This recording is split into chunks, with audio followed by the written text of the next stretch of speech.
Fraud and falsehood only dread examination. Truth invites it. Samuel Johnson.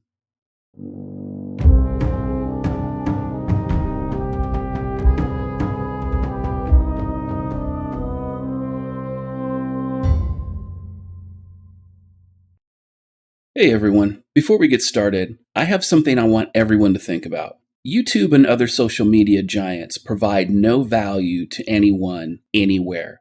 You know who provides their value? Who is responsible for their billions of dollars of revenue? It's the content creators and their audiences. From the largest content creator channels like PewDiePie to the smallest ones with single-digit subscribers. We're the true traffic generators to all social media tech giant sites, period. Now, YouTube claims to support freedom of expression, freedom of information, freedom of opportunity, freedom to belong, and oppose gatekeepers who decide what's popular and unpopular. It's all in YouTube's About page, a link of which is in the description of this video. How does YouTube inspire content creators to make videos on its platform? Well, they pay them. They basically get a cut of the ad revenue based on traffic. It's a business agreement. A lot of content creators have created successful careers out of creating content for YouTube. But then something happened. YouTube censored and banned content creators. They unsubscribed content creators' subscribers. And they stopped notifying subscribers when content creators were uploading new videos. And on top of all that, YouTube then reduced traffic and visibility of certain channels, mostly in the conservative sphere. Now, even when channels complied with all of Google's guidelines, which, by the way, are pretty ambiguous, videos were still put in a limited state. They were unable to be shared, they were unable to be commented on, and they were basically put in sort of like a timeout. And the thing about that is that they complied, but YouTube didn't like what they had to say.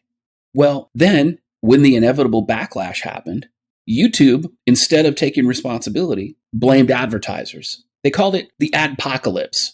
YouTube then used this adpocalypse to purge and demonize tens of millions of content creator videos and accounts.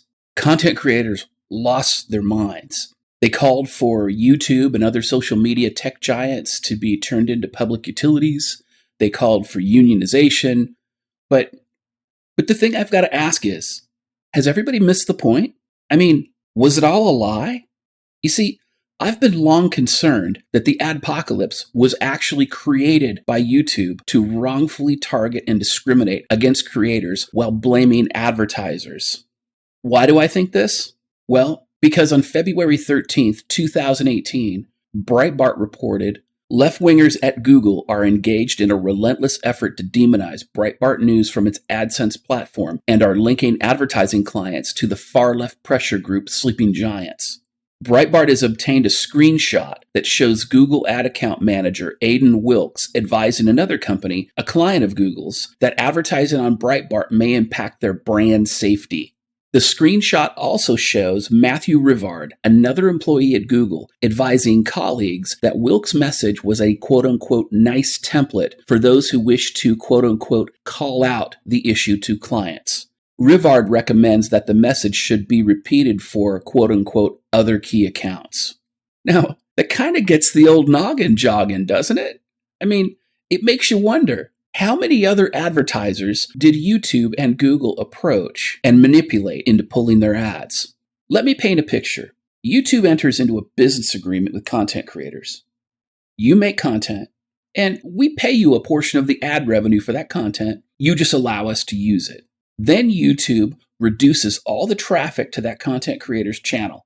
It hides their videos. It stops notifying subscribers of video uploads. It unsubscribes people from the channel, and then it actively demonetizes those videos. And then, after all of that, it defames that content creator to advertisers to wrongfully manipulate them into pulling ads from the videos.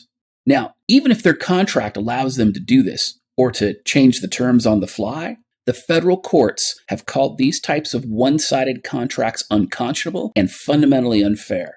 Further, if you were a business in any other type of industry, and you contracted with another business, and they defamed you to advertisers to reduce your revenue, they prevented your customers from learning about your business, and they defamed your brand to people all over the place, you would sue them into the Stone Ages for fraud, false advertising, defamation, tortious interference of a business relationship, and a variety of other things because this particular business you contracted with acted in bad faith. Now, if YouTube committed fraud, it comes from falsely claiming to support freedom of expression, demonetizing videos, reducing traffic, unsubscribing people, banning videos, and refusing to notify subscribers of video uploads. Now, all these things YouTube has openly admitted to doing, and they've admitted to doing this in an effort to reduce the revenues that they promised that they would pay while blaming advertisers for it instead. Now, these are advertisers that, according to Breitbart, YouTube admitted to manipulating into pulling their ads. This means, if this is true, the adpocalypse may have been an AstroTurf campaign to defraud content creators of money while blaming advertisers for it. YouTube can potentially be sued for all of this as well by both content creators and advertisers in a class action lawsuit because both groups were manipulated. If YouTube did this, then it's textbook bad faith. In fact, I'm not even sure YouTube could survive a summary judgment motion against them if it were true. And frankly, if I were Alex Jones, I would sue every big tech company that banned him for the same things. And then I would start funding and advertising YouTube's competitors like BitChute, Real.video, and DTube, as well as any other free speech platform that's out there. In addition to all of that, if I were a conservative political candidate, in addition to everything else I've just mentioned, I would file a complaint with the Federal Elections Commission for election interference. You see, under the United States Supreme Court decision in 2017, Packingham versus North Carolina, social media platforms are considered the online public square, and the United States Supreme Court has said that First Amendment protections apply there. I want to leave you with this. Remember that content creators and their audiences give YouTube and other social media giants their profitability, not the other way around. Without content creators and their audiences, YouTube and other social media giants are nothing.